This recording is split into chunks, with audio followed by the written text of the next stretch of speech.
pour une ville citoyenne et écologique. Question des Amis de la Terre Côte d'Or aux candidats des municipales 2014 à Dijon. Selon le classement des villes les plus vertes de France, UNEP 2014, Dijon est classée 4e dans la catégorie patrimoine vert, mais n'est pas présente dans les 10 premières dans la catégorie biodiversité. De là, elle n'est pas dans le palmarès des 10 villes les plus vertes de France. Que comptez-vous faire pour améliorer la prise en compte de la biodiversité à Dijon ? Un inventaire faune-flore est préconisé par l'UNEP. Envisagez-vous de le réaliser et d'en déduire un plan de gestion adapté ? Pour être honnête, nous n'avons pas approfondi cette question, bien que nous soyons conscients de l'importance de la biodiversité. La concertation avec des associations comme la vôtre, qui a bien avancé là-dessus, les associations environnementales, l'INRA, AgroSup, nous est indispensable. Aussi, n'hésitez pas à nous contacter après les élections, quel qu'en soit le résultat, pour que nous menions ensemble une réflexion commune à partir des idées que vous exposez.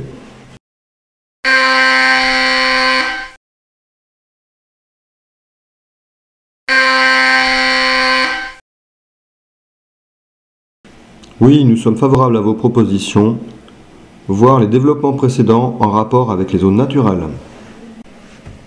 Ville verte, Dijon compte près de 750 hectares d'espaces verts, soit environ 18% de la superficie de son territoire communal. Les 750 hectares de parcs et jardins de la ville, dont près de la moitié qualifiés de parcs périurbains ou espaces forestiers, sont en gestion différenciée et en gestion extensive. Il s'agit des Combes et du fort de la Motte-Giron. Bien évidemment, les jardins du centre-ville bénéficient d'une attention plus soutenue que ces espaces périurbains où les fauchages tardifs sont de rigueur pour la préservation de la biodiversité floristique et faunistique. Pour exemple, une zone a été délimitée à la pointe ouest du lac Kyr. Celle-ci sert de zone de nidification pour la faune avicole et sera donc désormais fauchée fin juin et fin septembre.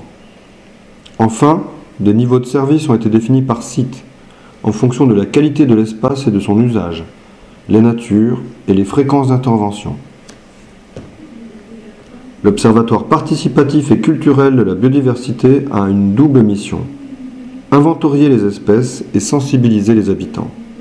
À partir de protocoles simples et accessibles, observation, comptage, suivi photographique, construction d'abris pour la faune urbaine, cet observatoire sollicite tous les habitants intéressés pour observer au plus près la nature ordinaire. Cette démarche participative et ludique permettra à chacun de mieux connaître la biodiversité de son quartier, d'échanger avec d'autres observateurs, d'apporter sa contribution au monde scientifique. L'Observatoire participatif de la biodiversité sensibilise les habitants tout en les rendant citoyens acteurs de l'amélioration de leur cadre de vie urbain. Une des originalités de cette démarche est de restituer à tous les services publics les résultats collectés par le réseau des observateurs volontaires de manière attractive, notamment à partir d'événements culturels d'horizons multiples.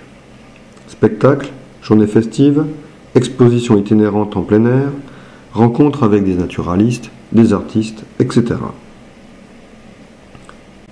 Un des objectifs du prochain mandat est de faire de la préservation de la biodiversité urbaine un axe majeur de l'action municipale et de valoriser les services rendus à la ville.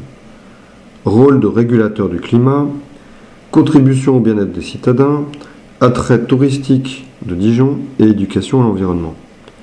Nos priorités: favoriser et approfondir la connaissance de la biodiversité, c'est le plan biodiversité à partir de la charte en cours de rédaction.